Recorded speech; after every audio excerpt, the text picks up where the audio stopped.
1 month అయింది. 1 month. నెల రోజులలో ఏం పని చేసిర్రు మీరు తుంగతుర్తిలో? సరే మేము గొప్పలు ఆశిస్తలేం కానీ నేను కూడా ఎక్కువ తక్కువ ఆశిస్తలేను. ఏం చేసిర్రు అక్కడికి పోయి? నిజంగా నెల రోజులు ఏం చేసిర్రు? ఈ 3 తారీఖున రిజల్ట్ వచ్చింది. వచ్చిన తర్వాత 3 తారీఖు అవతల మాకు గాయం విక్రమ్ రెడ్డి అని వాళ్ళ నాయన తెలంగాణ సాయుధ రైతాంగ పోరాట యోధుడు వెంపటి ఆయనది. అయితే ఆయనకు కాంగ్రెస్ ఎటు పడది, వాళ్ళంతా కరుడుగట్టిన కమ్యూనిస్టులు వాళ్ళు. ఏమన్నా కానీ అని పోయి ఓట్లప్పుడు ఎవరైనా బతిలాడాలి కదా. అవును. గాయం విక్రమ్ రెడ్డి గారి దగ్గర పోయినా నేను పోతారికి అందరూ వచ్చారు. పోయినా దండం పెట్టినా, మీ సాయం కావాలి, నాకు మీ సపోర్ట్ కావాలి, నేను సమాజానికి ఎక్కడొచ్చే మనిషిని, ఒక సామాజిక స్పృహ గల వ్యక్తిని, కాంగ్రెస్ పార్టీ నాకు టికెట్ ఇచ్చింది అంటే నా సపోర్ట్ ఉంటుంది పో అని చెప్పిండు ఆయన. ఆయన తర్వాత మళ్ళీ వచ్చిన ఎలక్షన్లు అయిపోయినా గెలిచినాక మొన్న ఒక 10 రోజుల కింద మళ్ళీ కలుద్దామని పోయినా. ఎందుకంటే అవును, తినకాడ రేపు తెలవాలి కదా. అవును, సాయం చేసిన కాడ మళ్ళీ పోయి కలిసి కృతజ్ఞత ఉంటుంది కదా. పోతే ఆడ చాలా మంది అక్కడ వెంపట్ల ఎస్సీ కాలనీ, పెద్ద కాలనీ, అది ఏ మండలి ఇది? తుంగతుర్తి మండలం. ఎస్సీ కాలనీ పెద్ద కాలనీ. అయితే వాళ్ళు ఒక 40 ఏళ్ళుగానో 30 ఏళ్ళుగానో వాళ్ళ ఇళ్ళకి వెళ్ళి హైటెన్షన్ వైర్ పీకిండు, తీసుకుపోయిండట. పైనుంచి పోయిందా? పైనుంచి హైటెన్షన్ వైర్ ఎస్సీ కాలనీలా పోతే ఎవరు చెప్పినా పట్టించుకోలేదట. ఆడికి వచ్చిండ్రు, ఇట్లా మాకు హైటెన్షన్ వైర్ పోతుంది, మేము ఇల్లు కట్టుకోవాలని కూడా కష్టం ఉంది అంటారు. అప్పటికప్పుడు ఎస్సీకి ఫోన్ చేసిన, ఎలక్ట్రిక్ ఎస్సీ ఉంటాడు కదా, అవును, కరెంట్ ఎస్సీకి 3 రోజులు ఇది బీకేయాలి, 3 రోజులు బీకేయాలి అనుకో, నేను మీ ఆఫీస్కి వస్తా అని చెప్పిన. అని కడుపు చాలా కూడా 5 రోజులు తీసేసిరా. మంచి యూట్యూబ్లో గీటీవీలో దుమ్ము లేకుతుంది. అరే దట్ ఈస్ సామెలని అంటుర్రు, నాకు కూడా తెలియదు, వేరే అంటుర్రు. ఓకే. తర్వాత ఇంకొకటి జాజిరెడ్డిగూడెం పెద్ద మండలం హెడ్క్వార్టర్, అరపల్లి మండలం, అది జాజిరెడ్డిగూడెం 7,000 జనాభా. అవును. ఆ ఊరు ఎవరు పుట్టింది? ఆర్ విద్యాసాగర్ రావు గారు పుట్టిన ఊరు అది. నీటిపారుదల శాఖ చీఫ్ ఇవాళ సెంట్రల్ గవర్నమెంట్కు, తెలంగాణకు ఉద్యమకారుడు. 2002 జూన్ 26 తారీఖు నాడు నాగార్జున సాగర్ డ్యామ్ మీద ధర్నా చేస్తే ఆ ధర్నాలు చేయనండి ఆయన. ఓకే. అటువంటి మహనీయుడు పుట్టిన ఊరు ఆ గ్రామం. అయితే అక్కడి నుంచి హైవే రోడ్డు పోయింది, నకరకాల నుంచి మూసి మించేలంటే పోయింది రోడ్డు.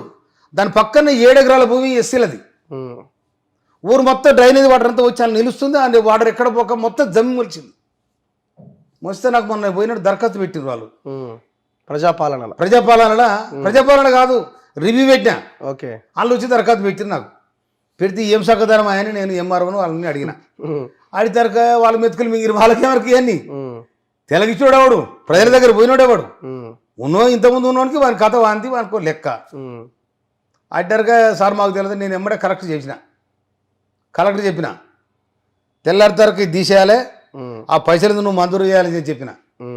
చెప్పాను కలెక్టర్ గారు నా మాటను గౌరవించి ₹1,00,000 సాయం చేసి, చిన్న ముచ్చటది, చిన్నదే. అవును, ₹1,00,000 సాయం చేస్తే ఆ డ్రైనేజ్ వాటర్కు పైపులు తెచ్చారు ఆల్రెడీ. బుర్రలు ఉంటాయిగా, అదే తెచ్చారు, వేస్తారు. ఇప్పుడు ఆడ కొంతమంది అడ్డం పడితే నేను చెప్పిన, మళ్ళీ కలెక్టర్ చెప్పిన, ఇదేం సగదానం, ఇది R&B రోడ్ల, ఇది అడ్డం పడితే ఇది కరెక్ట్ కాదని చెప్పిన. కలెక్టర్ గారు సీరియస్గా ఎంఆర్ఓకి ఎస్ఐ చెప్పిన, అడపోయి ముందు కంప్లీట్ చేయమని చెప్పిన. పొద్దుగాల ఎస్ఐ చెప్పిన, నేను అది కంప్లీట్ చేసి అప్పుడు బొమ్మ నాకు పెట్టాలని చెప్పిన. దెబ్బ కథ అయిపోతుంది. 7 ఎకరాల భూమి ఇలా ఎస్సీల చేతికి వస్తుంది.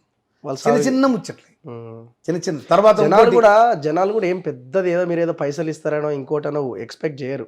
తర్వాత ఆ చిన్న పనులు కంప్లీట్ చేస్తే వాళ్ళకి అదే. ఎన్నికలలో ఏం చెప్పిన నేను, మాటగూడు నుంచి చక్క 3 కిలోమీటర్ రోడ్ వేసినాడు, తీసుకోడు. ఏది ఏట్లనే డైరెక్ట్ రీతాలి. మనుషులు నడితే కంకరదేలే రోడ్లల్లా, మనుషులు నడిస్తానికి రోడ్ల మీద కంకరదేలే. అవును. కానీ ఇది ఎక్కడదనుకో, వాడు ట్రక్కులు పెట్టి గిక్కులు పెట్టి పెద్ద ప్రాజెక్టు కట్టినాడు. ప్రాజెక్టు రోడ్ వేసినాడు 3 కిలోమీటర్లు. చివరికి ఎక్కడైతే రోడ్ వేసిన వాడు ఆడనే కౌలు చేసే పొలం ఉంది. మొన్ననే కౌలు చేస్తే నా నాటేదాన్ని పోయినా మా కూలీలతో పాటు పోతే ఆడుకు రోడ్ వేసిన. ఇంట్లో మన గీడేంద్ర ఆయన ఈడని చెక్ డ్యామ్ కట్టించిన నేను.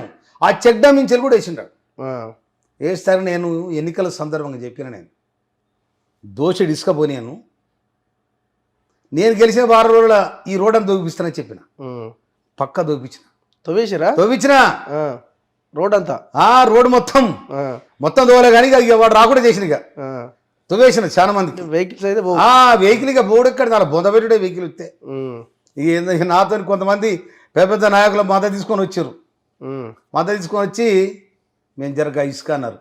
నీతో 10 నేను చెప్పాను మాట్లాడ ఏమని ఉంటే మీరు వేరే వ్యాపారం చేసుకోండి, అందులో లాభాలు వచ్చే వ్యాపారాలు కూడా దేశంలో చాలా ఉన్నాయి.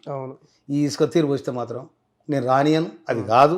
మీరు పెట్టుబడి పెట్టి ఎవరికైనా లంచం ఇచ్చి అది చేసి ఇది చేసినా కూడా మీరు తీరలవుతారు. ఆగమాగ మీ ఇంట్లో గోల అయింది, ఈ పైసలు ఏం చేసి మీ భార్య మొత్తుకుంటుంది, మీ పిల్లలు ఆగమవుతారు, మీరు ఆగమవుతారు, మీరు ఎక్కడ రాకుని చక్కబోరి అని చెప్పి నాకు ఓ పెద్ద మనిషి వాళ్ళ రిలేషన్ అని చెప్పుకొని వచ్చిండు. నాకు వస్తే ఆ పెద్ద మనిషి తీసుకోవద్దని చెప్తుండు. మరి మీరే కదా నేనే వద్దంటున్నా అని చెప్పిన పాపం వారు వెళ్ళిపోయి. కనుక నేను చిన్న చిన్న కార్యక్రమాలు కూడా ఇలా శాలిగౌరారు మండలంలో ఒక 3 కిలోమీటర్ల రోడ్డుకు శంకుస్థాపన చేసిన. తర్వాత ఒక సీసీ రోడ్డుకు శంకుస్థాపన చేసిన. ప్రారంభమైంది అది, దానికి ప్రారంభోత్సవం చేయడం జరిగింది. తర్వాత ఇప్పుడు CRIF central road infrastructure finance central government ఇది.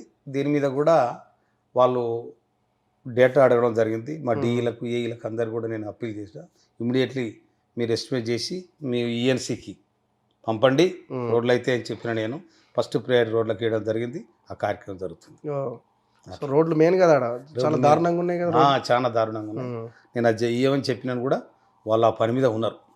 ఎందుకంటే నేనంటే కూడా వాళ్ళకి ప్రేమ, ఎంప్లాయీస్కు సామెల్ సార్ మరేసి ఉంటాడు మనం అట్లానే. అందుకోసమనే వాళ్ళు కూడా ఆ పని చేస్తారు. కమిషన్ ఏం లేవా ఎట్లా అట్లా పైసలు? ఇంక ఇప్పుడు ఆడ సురువైనా అది ఇంకా ఇంకేం కాలేదు. సురువైనాక మళ్ళీ ఏమైనా ఉంటుందా అని అన్న చూడు. 2% 3% అన్న అది ఏముంటుంది ఇంకా నాకు దాంట్లో ఏలు పెట్టలే నేను చెప్తున్నా కదా రాగు, దాంట్లో ఏలు పెట్టలే నేను. ఆ రోడ్డు చల్లగా మంచిగా ఉంటే చాలు. ఆ రోడ్డు పోయేటోడు నన్ను యాడ్ చేసుకుంటాడు. నాకు ఎట్లా జీతం వస్తానా. దాంట్లో మీ దగ్గరికి ఎవరు రాలేదా కాంట్రాక్టర్లు వాళ్ళు వీళ్ళు? అన్న మనకి ఏమైనా పనులు ఉంటే చూడు.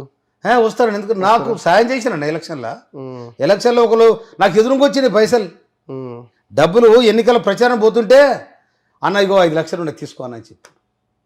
వాళ్ళకి ఎట్లా హెల్ప్ వాళ్ళ ధర్మంగా ఉంటే నేను చెప్తాను కదా, వాళ్ళకి ఏమైనా పనులు కూడా ఇస్తా నేను.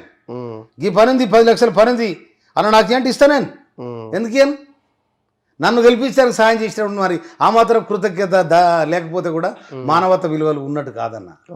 అరే మంచిది తాగితే మర్చిపోవన్నా, 5 లక్షలు ఇచ్చిన మర్చిపోతే మనం అట్లా మర్చినాం చెప్పన్నా. నేను 1000 రూపాయలు ఇచ్చిన పేరు కూడా రాసుకున్నా, 1000 రూపాయలు కూడా ఇచ్చాను. నిజమైన ఒక పేదోడు అబ్బా తెల్లరగానే నా బీపం వచ్చి నేను మా ఇంటికి పోగానే 50,000 తెచ్చిచ్చినానా. వామని అమ్మని ఏం రమేష్ ఆడ తెచ్చిస్తూ రండి అన్నని ఆన తీసి తీసుకో. సామెల దగ్గర పైసలు ఏమంటారు ప్రచారం అయింది కదా. అవును, అట్లా అలాంటి అన్నదమ్ములు నాకు సాయం చేశారు. ఆ కృతజ్ఞత కూడా నాకు ఉంటుంది. అట్లేదు. ఇంకొక విషయం, ముందుగా మా ముఖ్యమంత్రి వర్యులు, మన ముఖ్యమంత్రి వర్యులు రేవంత్ రెడ్డి గారికి నేను హృదయపూర్వక నూతన సంవత్సర శుభాకాంక్షలు తెలియజేస్తా ఉన్నాను. మన తొలి వెలుగు తరపు